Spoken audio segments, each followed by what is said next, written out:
Então, bom dia, boa tarde, boa noite, pessoal. A nossa aula de hoje é sobre função injetora, função sobrejetora e função bijetora. O que é essas coisas aí? Então, iniciamos por função injetora. Peguei esse material aqui de um livro lá da Unesp. O que é uma função injetora? Dizemos que uma função é injetora, ou injetiva, ou 1 a 1, se eu tenho x1 diferente de 2, significa obrigatoriamente que f de x1 é diferente de f de x2. O que significa isso? Ou seja, se eu pegar um ponto x aqui, x1, e eu pegar um ponto x2 aqui, qualquer x1 e x2 que eu pego aqui nessa reta, por exemplo, o que eu tenho? Eu tenho que o x1 é diferente do x2. E isso é a função sem injetora. Se eu voltar naqueles conjuntinhos que a gente começou a trabalhar sobre função, eu tenho os elementos aqui, 1, 2, 3, 4, 5, 6. O que significa? Significa que 1 vai no 4, que o 2 vai no 5 e que o 3 vai no 6. Ou seja, não pode acontecer isso aqui. 1, 2, 3. 1, 2. O 1 vai no 1, o 2 também vai no 1 e o 3 vai no 2. Ou seja, eu não posso ter dois elementos de A possuindo a mesma imagem.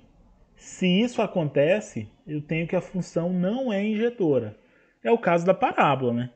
Se eu pegar um ponto aqui na parábola aqui, se eu pegar esse ponto aqui, ele é a imagem do x1 aqui e a imagem do x2 aqui. Ou seja, uma função é injetora se somente se x1 é diferente de x2, obrigatoriamente f de x1 é diferente de x2. Ok? Então deixa eu apagar aqui e vamos falar sobre função sobrejetora.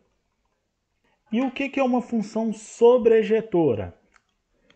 A gente vai dizer uma função é sobrejetora se seja f uma função qualquer, se o conjunto A for seu domínio e B o seu contradomínio, f será sobrejetora se todo elemento de B for imagem de pelo menos um elemento do conjunto A. Ou seja, todo elemento do conjunto B é a imagem do conjunto A.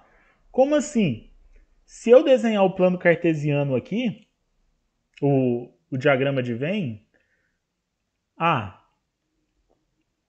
e B,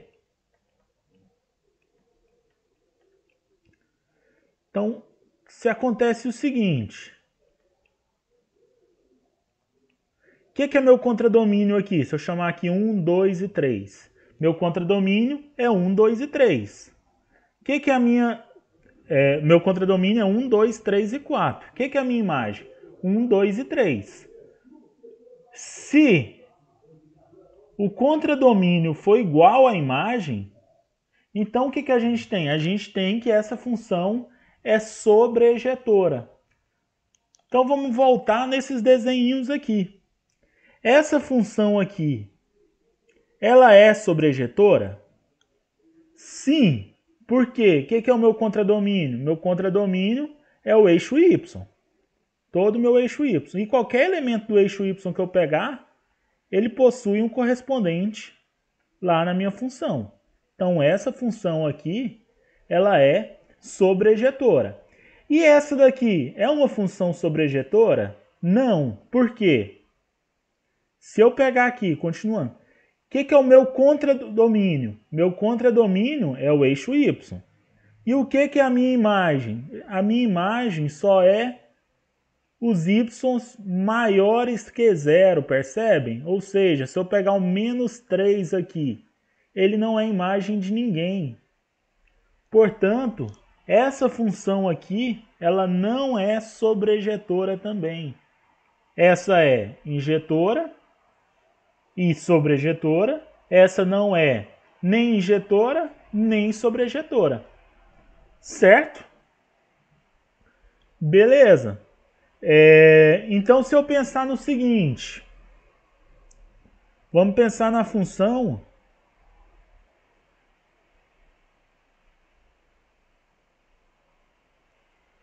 x mais 1. Essa função é injetora? É.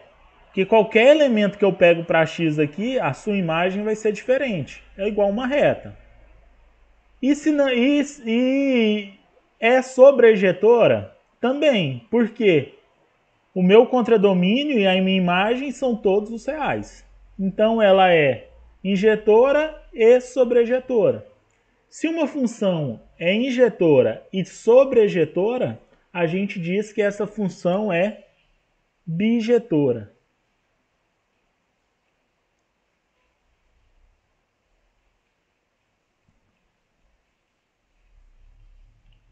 Beleza?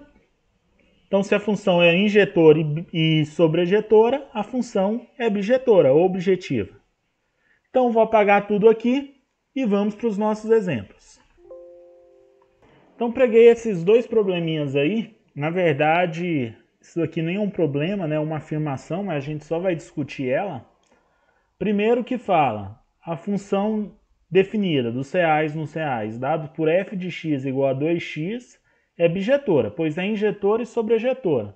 Então vamos fazer o gráfico disso aí só para a gente tirar essa dúvida?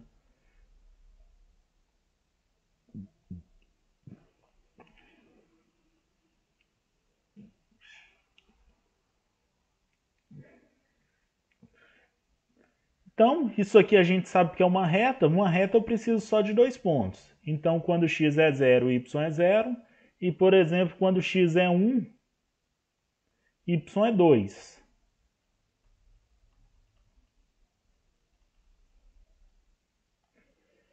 Então, vamos traçar essa reta aí.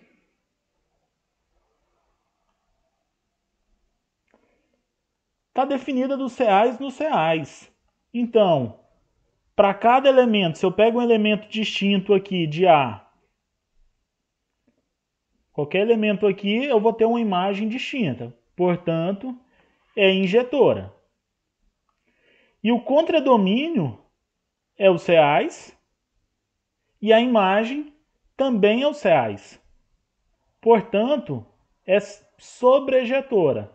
Se é injetora e sobrejetora, é bijetora. Agora vamos discutir a segunda. Minha segunda função ela só está definida nos reais, ou seja, o meu domínio é os reais e o meu contradomínio são só os reais positivos. Então vamos lá. Então vamos fazer o gráfico aqui.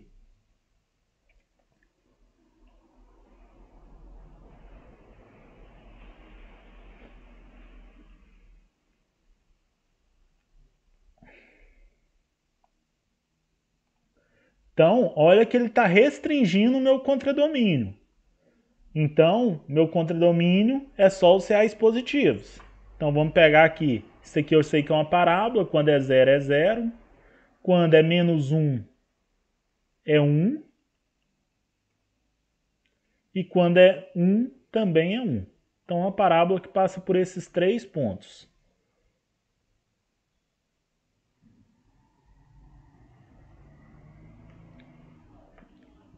A partir do momento que eu faço essa restrição no contradomínio, ou seja, isso que está lá para baixo não pertence ao meu contradomínio, certo? Então, meu contradomínio é só aqui, do 0 para frente. Essa é uma função injetora? Passa a ser uma função injetora? Não é injetora, porque se eu pego um elemento aqui, e outro aqui, ele possui a mesma imagem, né? Por exemplo, o 1 aqui, ele é a imagem do menos 1 e do 1. O 4 aqui, ele é a imagem do menos 2 e dos 2. Portanto, ela não é uma função injetora, pois eu posso ter elementos distintos aqui no domínio que dê a mesma imagem. Portanto, não é injetora. Mas será que é sobrejetora? A partir do momento que eu defino o meu contradomínio os reais positivos, sim, né? É uma função sobrejetora. Por quê? Qualquer elemento aqui do meu contradomínio, ele é a imagem de alguém. Então, se eu pegar aqui, ele é a imagem desse e desse. Então, ela é sobrejetora. Beleza? Então, já vimos que essa minha função aqui, a partir do momento que eu restringo o contradomínio dela, ela passa a ser uma sobrejetora. Beleza? Então, vamos apagar isso aqui. E vamos fazer essa questãozinha da UFT. Foi antiga, né? Porque era de vestibular ainda. Então, da onde que é a minha função? O meu domínio vai do menos infinito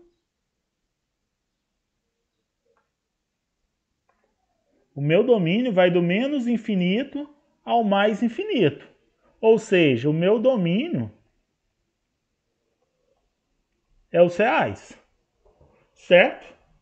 E o meu contradomínio, ele vai de A. Então, contradomínio. Domínio da F, né? E o meu contradomínio da F vai de A até mais infinito. Certo? E a minha lei da minha função é m ao quadrado, x ao quadrado,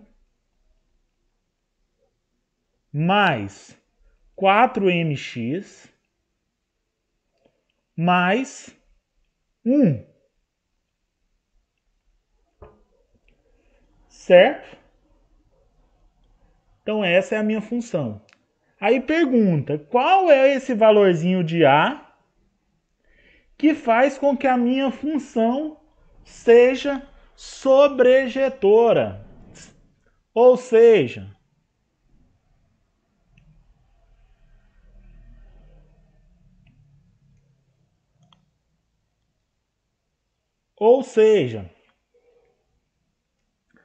como que eu tenho que restringir o meu domínio aqui? Vamos pensar o seguinte, lembra lá do ensino médio como é que eu calculo? Primeiro, que o que acompanha o x ao quadrado é positivo. Por que que é positivo? Porque qualquer valor elevado ao quadrado é positivo. Certo? Se qualquer valor ao quadrado é positivo, lembrando que quando o que acompanha o x quadrado é positivo, a minha parábola é côncava para cima. Certo? Ou seja, se eu achar o meu ponto de mínimo aqui, qual que é o meu ponto de mínimo? Se eu achar ele, eu só preciso saber definir o A dele para cima. Concorda? Porque aí meu contradomínio vai ser dele para cima. E como que eu acho meu ponto de mínimo? O x do vértice, lembram? É menos b sobre 2a. Mas o que é o b? O b é 4m. Então, menos 4m sobre 2a. Ou seja, sobre 2m ao quadrado.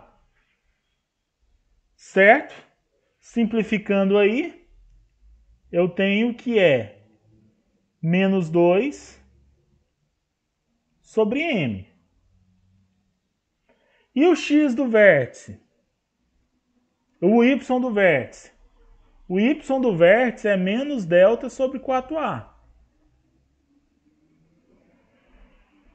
Então, vamos calcular o delta aqui. Delta é b ao quadrado, ou seja, 4m ao quadrado, ou seja, 16m ao quadrado, menos 4 vezes a, mais a é m ao quadrado, vezes c, que é 1. Então, delta é 12m ao quadrado. Então, como é que fica aqui? Menos 12m ao quadrado dividido por 4a, mais a é m ao quadrado. Corta o m ao quadrado, corta o m, então y é menos 3. Ou seja, o meu x do vértice é menos 2 sobre m. Onde está isso? Não tenho a mínima ideia. Vou imaginar que tem aqui, mas tanto faz. Então vamos imaginar que seja aqui. Esse é o ponto aqui, menos 2 sobre m. Vamos imaginar que o m é negativo, né, para ter um valor positivo. Mas o que é mais importante? O mais importante é que o y do vértice é menos 3. Ou seja, o meu ponto de mínimo da função é aqui no menos 3. Ou seja, independente de como seja a minha parábola. Se está mais para cá, se está mais para cá, se está mais para cá. Mas eu sei que ela está definida do menos 3 e ela só cresce aqui para cima. Então, como que eu vou definir meu contradomínio para que isso seja sobrejetora? Defino do menos 3 ao mais infinito, né? Por quê? A hora que eu restringir o meu contradomínio dessa forma, o meu contradomínio é só daqui para frente. E daqui para frente também é a minha imagem. Portanto, minha alternativa é a letra B. Beleza? Então, por hoje é só... só uma coisinha antes. Para que a gente está falando de função injetora e sobrejetora e função bijetora? Porque na próxima aula a gente vai ver que a gente só define função inversa para funções bijetoras. Certo? Então por hoje é só e até a próxima.